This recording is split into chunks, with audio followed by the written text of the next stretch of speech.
Good evening. I'm Pedro Hazel Jr. I'm Steve Ferguson. Welcome to another edition of Sportslines Plus. If you like what you see, hit the subscriber button. The Knicks continue to improve as they acquire Mikhail Bridges from the Nets, who is their best player, for 4 unprotected first-rounders. Actually, it's 5. 5 unprotected first-rounders, a protected 2025 first-round pick by the Milwaukee Bucks, Yes, and the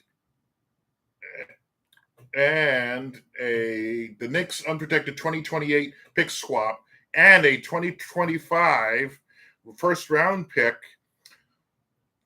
Brooklyn selection, according to sources and the ESPN site. And that's part of the deal. They also gave up in this deal pick for 2027, 29, and 2031. That's what it says here. Right. And those are the unprotected. Okay, that's true. But let me explain this deal to all of you the way I see it. This is a deal that I think actually will help both sides out tremendously. The New York Knicks have been trying for the last year or 2 years to get Mikhail Bridges. That was known. Mm-hmm. He is now part of what I refer to as the Villanova Quartet. They have acquired 4 players from that college who are all friends. They played together when they won a championship a number of years ago, and now they're all playing together. DiVincenzo is one of them. Jalen Brunson and Josh Hart. Uh-huh. So the quartet is here now. Mikhail Bridges is an excellent pickup for the Knicks in a lot of ways.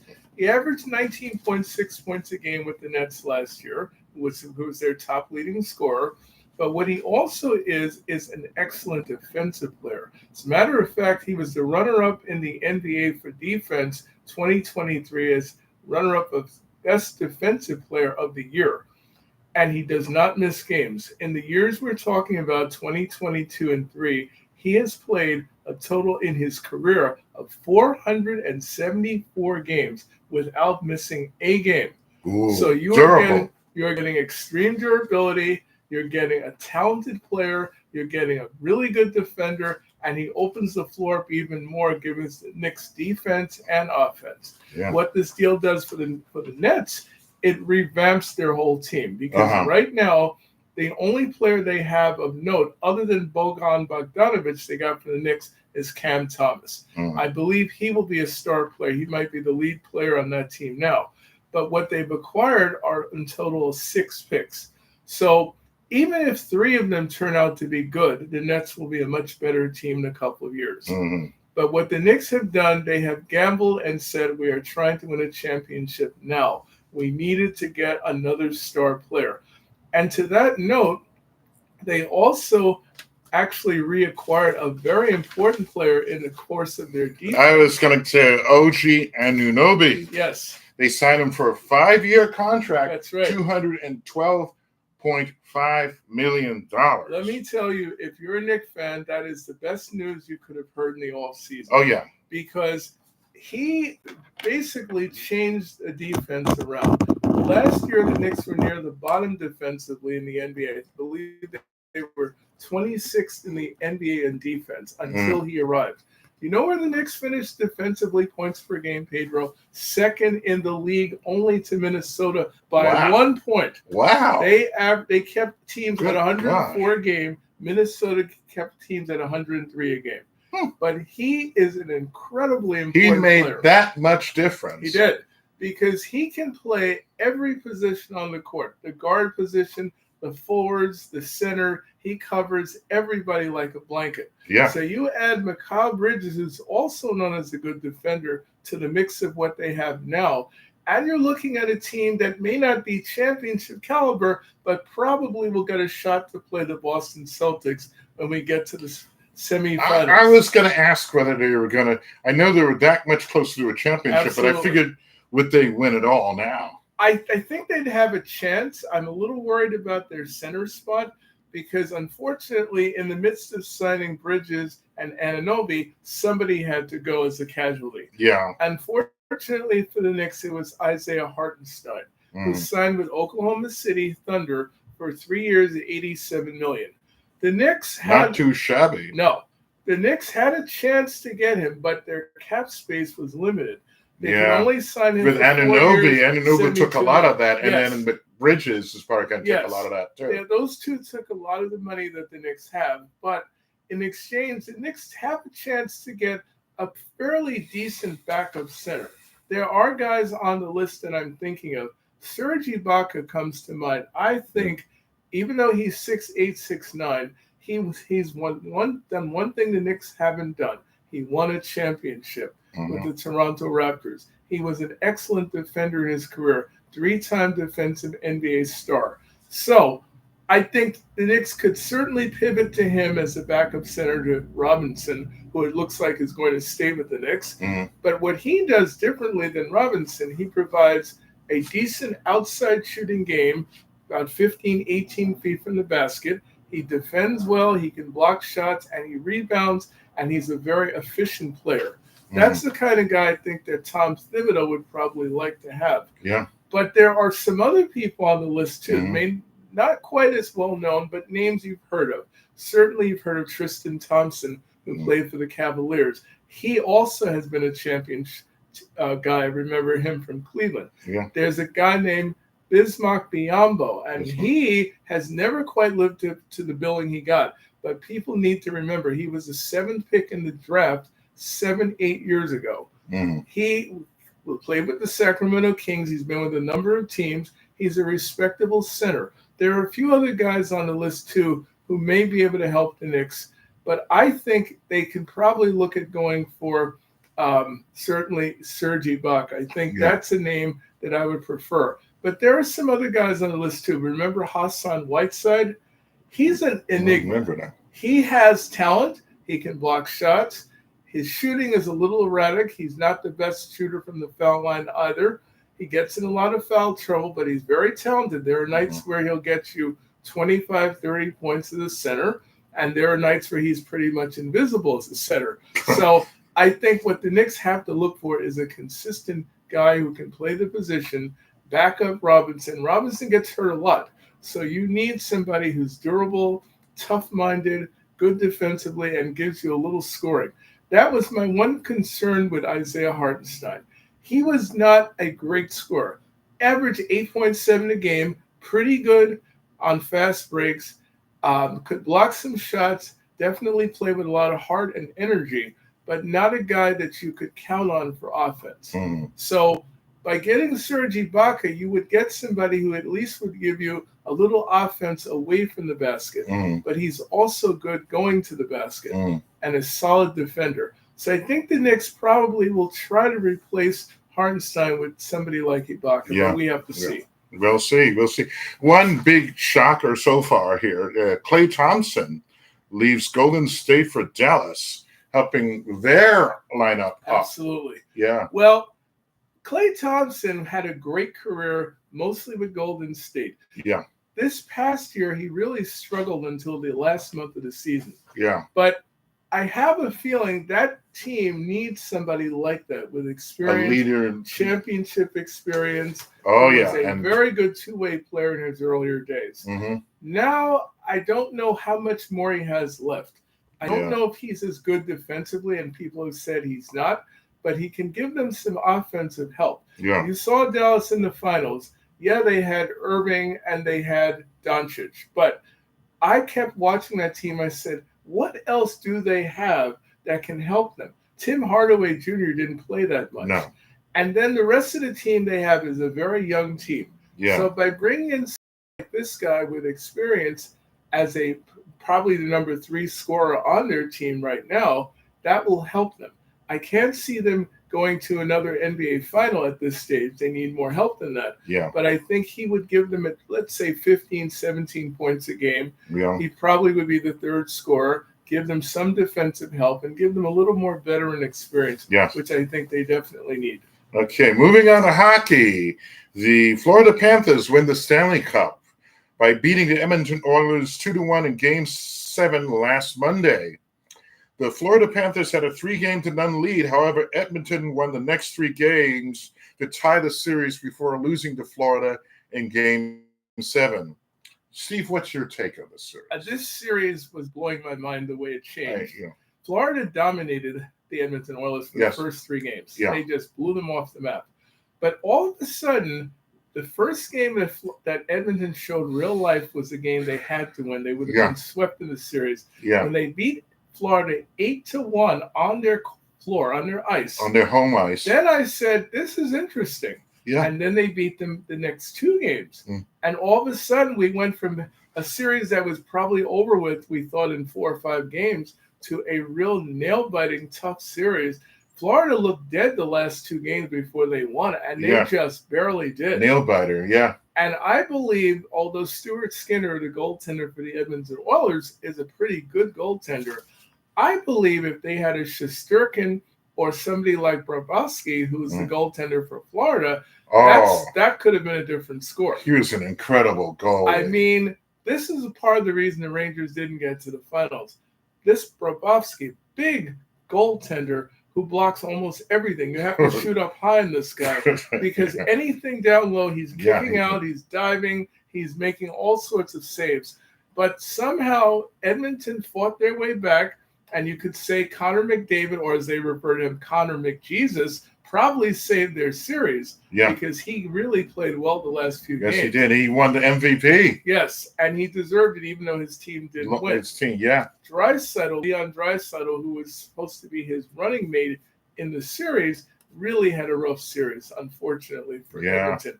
But I give the Oilers a lot of credit. They looked like they were dead and buried after Game 3 of the series. Yeah. They fought back.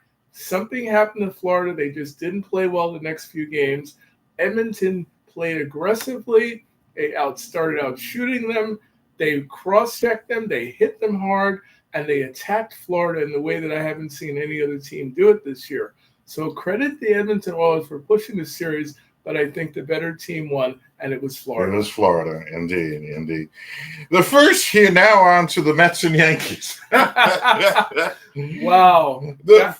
Go ahead. The first 2 games of the Subway Series were played at Citi Field last Tuesday and Wednesday, with the Mets sweeping both games, scoring 21 total runs in the process, including a 12-2 thumping on Wednesday night against the Yankees. However, after that, though, the Mets lose 2 of their first series in a month as they lose 2-3 to the defending World Series champion Astros. Meanwhile, the Yankees split their series against the Blue Jays at Skydome at 2 games apiece. Steve, what do you feel about the Subway Series and the Astro Series, as well as the Yankees series in Toronto? First of all, I give the Mets a lot of credit. They were hot before they even played the Yankees. Yeah. This team has done a complete metamorphosis since April. Yeah. They had one of the worst Mays in their history.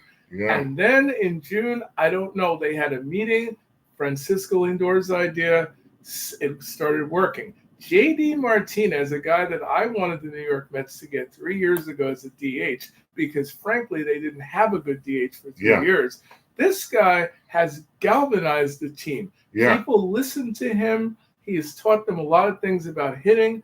He's taught them to respect their own processes. And if it's not working, you change it and you keep working. Yeah. But his attitude was very positive in an interesting way. He said, I remember, and I'm quoting, more or less he said, everybody says we're dead. Everybody says we're not competitive. We're done for the season. But that might have helped the Mets because he said, now the pressure is off of us. Yeah. It seemed like once he said that to them, the switch clicked on. Mm-hmm. And it seemed like they said, okay, there's nothing to lose now. We just have to go out here, relax, and play baseball. Yeah. I think they were playing under a lot of pressure. Oh, yeah. I think they were feeling the heat from the Yankees, who had been the hottest thing on the planet up until June. So the Mets, up until toward the latter part of June, right? When the Mets had been averaging almost 7 runs a game. Actually, they mentioned it scored 6.38 runs per game, so it's not almost 7. But that's the second highest total in their history. Only in 2000 they averaged more runs. The second best average output in their in the franchise history. And the fact that they did this to the Yankees, who came in with very good pitching, and they got to Garrett Cole. Granted, it was his second start of the year. The Mets hit him hard. He never struck anybody out, which is very rare for him. The Mets bombed him in the first game of the series, and then they drubbed them the second night 12-2. As for the other series with the Astros, unfortunately, the one problem the Mets have had, and they got by with it. Damn bullpen. Thank you. And I believe with Diaz being out and suspended for whatever substance they found on his hands in Chicago. Which I think is a whole bunch of bull. I think it is too, to be honest with you. But that has affected the Met bullpen a great deal. Oh, yeah. Those 2 games they lost to the Astros, the Saturday game was very painful, up 6-2 against the Astros, and the bullpen absolutely blew the game in the 8th inning. Reed Garrett, who had been really good for the Mets, came in with a 7-2 record. A guy who had probably an outside shot of being in the All-Star game, was absolutely awful. He gave up 5 runs in the inning. He was tattooed. The second game, the Mets were down 4-0, and they came back and evened the game at 4. And then the Astros jumped in front in the 10th inning, 5-4. Mets answered back and tied the game at 5. But the Mets had the bases loaded and no one out in the bottom of the 10th inning, and they got nothing more out of that inning. Then we get to the 11th inning, and they brought up a minor league pitcher named Matt Festa, who's from Staten Island. And I'll tell you, that was a horrendous performance by him. His first major league outing in years, he used to be with the Seattle Mariners. He was absolutely terrible. So the New York Mets, if they're going to stay in the pennant race, and I think they will, they are going to have to either figure out who they can put in the bullpen of the people they have. In Diaz's absence. Right. And I think Tyler McGill would be a good guy to consider. They sent him to the minor leagues after a really awful performance against the Astros. His stuff is good enough to pitch a couple of innings and strike people out. I think he'd be the guy that I would put in the bullpen for the time being. Yeah. But they probably have to make a trade to get another reliever because they're not only missing Diaz, they're missing Brooks Raley, who's been out for the year. Well, he's out with Tommy John, right? Tommy John surgery. And recently, Drew Smith is going to go for his second Tommy John surgery. So they are out for the year. And Edwin Diaz better come back ready to pitch in his 10 days that he's after out. His 10-day suspension. Because we really need him or we're not going to make the postseason. That's for sure. But I love the Mets offense, their effort and their energy. The starting pitching has been much better than it was in May. They were every part of the Mets team was awful in May. I believe they were 22-33 the first 2 months of the season. Yeah. And they had a horrendous May. So give the Mets a lot of credit. They are very much in the wild card now. Very much. LGM, let's go. LGM, let's go Mets. On Wednesday, Yankees announcer Michael Kay expressed his displeasure of the S&Y ad that ran during his 98.7 ESPN radio show. He apparently did not appreciate S&Y promoting their own booth in the commercial as the best in baseball. He spent 4 minutes explaining to his co-hosts Don LaGreca and Peter Rosenberg first if he might get into trouble with certain people, basically his bosses, the people above him, and the advertisers. He then said he appreciated all the people who spent their money advertising on the show. But then when the ad said, enjoy the Subway Series of the best booth in baseball, he really got ticked off. I mean, this is Michael saying, I mean, do you expect me to just take that line down? I think our booth is the best booth in baseball. LaGreca also asked who Kay should be upset with and revealed that S&Y previously tried to get an ad read with the show. Kay just seemed annoyed with the whole thing, and even though admitted he liked the S&Y crew, Gary, Keith, and Ron, and we're glad they were spending on ads during the show, but it just seems like he just wanted to, he said, well, I'm not going to just take it lying down. Well, Michael, put it this way. With all respect, you can't light a candle to Gary, Keith, and Ron. Even Yankee fans like them more than you. Those three are I'm actually among the best broadcasters and best broadcasting crew in baseball. Maybe after hearing the S&Y ad, it might spur you on into doing a better job. I'll tell you what, as a Met fan, part of what he said really annoys a lot of us because we really believe that we have probably the best group of announcers right now.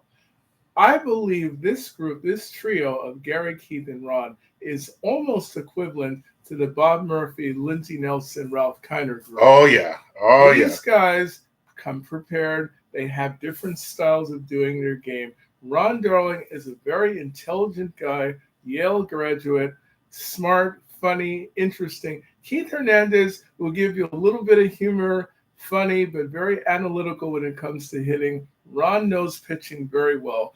And I think Gary Cohen is like the piece of meat right between the center. He fits who they are. He's smart, but he doesn't show it off to those guys. Mm-hmm. He gets along with both people on the air. The chemistry is perfect. They have solid chemistry. They work together well. I think they genuinely like each other and have for a long time. But I think the Met broadcast overall is a very smooth broadcast.